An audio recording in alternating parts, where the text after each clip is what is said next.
ప్రైజ్లాడ్ అందరికీ దేవుని మహాకృపను బట్టి మీ అందరికీ నా వందనాలు. ఈరోజు దేవుని యేసు ప్రభు యొక్క సందేశము. యెహోవా తన పరిశుద్ధ ఆలయంలో ఉన్నాడు. యెహోవా సింహాసనము ఆకాశమందున్నది. ఆయన నరులను కన్నులారా చూచుచున్నాడు. తన కనుదృష్టి చేత ఆయన వారిని పరిశీలించుచున్నాడు. కీర్తనల గ్రంథము 11వ అధ్యాయము 4వ వచనము. అవునండి, ప్రభువు పరిశుద్ధ ఆలయంలో ఉన్నాడు. ఆయన సింహాసనం ఆకాశమందున్నది. అక్కడ నుంచి నరులను కన్నులారా చూచుచున్నాడు. కన్నులారా చూడడమే కాకుండా పరిశీలించుచున్నాడు. ఆయన నరులను పరిశీలించే దేవుడు. ఎవరు ఏ పని చేస్తున్నారా, ఎవరు ఎలాంటి కార్యాలు చేస్తున్నారని ఆయన చూసే దేవుడై ఉన్నాడు. చెడ్డవారిని మంచివారిని ఇద్దరిని కూడా చూస్తున్నాడు. ఎవరు ఎలాంటి పరిస్థితుల్లో ఉన్నారో ఆయన చూస్తున్నాడు. ఎవరు ఆయన యందు నమ్మిక ఉంచి విశ్వాసం ఉంచి ఆయనను సొంత రక్షకునిగా అంగీకరించి ఆయన యందు భయభక్తి కలిగి జీవిస్తున్నారని దేవుడు ఆయన భక్తులను పరిశీలిస్తున్నాడు, చూస్తున్నాడు. ఆయన మాటలను అంగీకరించే దేవుడు. ఆయన విశ్వాసులను బలపరిచే దేవుడై ఉన్నాడు. ఆయన నమ్ముకున్న వారిని ఏమాత్రము విడిచిపెట్టే దేవుడు కాదు. వారి కష్టాల్లో బాధలు కన్నీళ్ళలో కూడా వారి కన్నీరు తుడిచి వారిని ఆదరించి హత్తుకొని వాళ్ళని ఓదార్చే దేవుడై ఉన్నాడు. అలాగే నమ్ముకొని వారిని గురించి కూడా ఆయన ఆలోచన చేస్తున్నారు.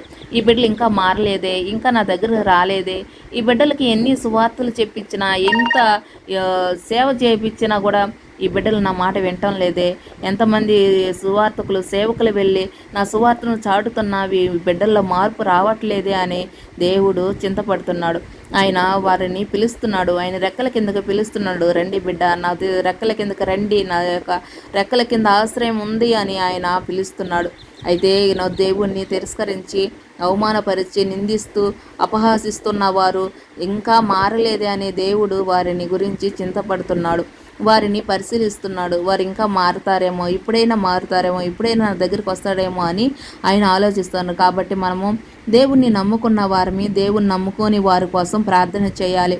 ఈ వాక్యాన్ని చేతపట్టుకొని, ప్రభువా నువ్వు పరిశుద్ధ ఆలయంలో ఉన్నావు, మేము కింద ఉన్నాము ప్రభు భూలోకంలో, మరి మా ప్రార్థనలు ఆలకించని మనము ప్రార్థన చేద్దాము. ఆకాశ నా సింహాసనం, భూమి నా పాదపీఠం అని చెప్పిన దేవుని గురించి మనము ప్రార్థిద్దాము. అయ్యా నీ పాదపీఠం కింద ఉండి మేము ప్రార్థిస్తుండగా నీ సింహాసనం మీద ఉండి మా ప్రార్థన అంగీకరించము, ఆలకించము అని మనము ప్రార్థిద్దాము. ఆయన వాగ్దానాన్ని చేతపట్టుకొని ఆయన్ను ప్రార్థిద్దాము. ఆయన తప్పకుండా మంచివారిని చెడ్డవారిని అందరినీ చూస్తూ ఉండే దేవుడు, పరిశీలించే దేవుడు, ఆదరించే దేవుడై ఉన్నాడు కనుక మనము ఆయన పట్ల ప్రేమ కలిగి ఆయన ఆశీర్వాదాలను పొందుకుందాము. ఇలాంటి మరిన్ని దేవుని సందేశాల కోసము మా ఛానల్ను సబ్స్క్రైబ్ చేసి, లైక్ చేసి, షేర్ చేసి, కామెంట్ చేయండి. God bless you.